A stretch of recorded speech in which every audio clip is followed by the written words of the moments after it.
మంచిర్యాల జిల్లా వ్యాప్తంగా వర్షం దంచికొట్టింది. రాత్రి నుంచి కురుస్తున్న భారీ వర్షానికి మందమర్రి బొగ్గు ఉత్పత్తి నిలిచిపోయింది. ఓపెన్ కాస్ట్ గనుల్లో వర్షపు నీరు చేరడంతో ఓబీ పనులకు అంతరాయం ఏర్పడింది. దీంతో సుమారు 4000 టన్నుల బొగ్గు ఉత్పత్తికి నష్టం వాటిల్లిందని అధికారులు తెలిపారు.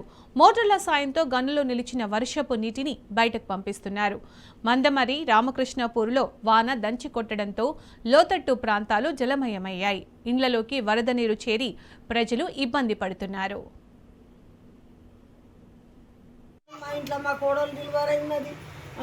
మంచాల కిందికి వెళ్ళినాయి, గింజలు తడిచినాయి, పక్కలు తడిచినాయి, పరుపులు తడిచినాయి.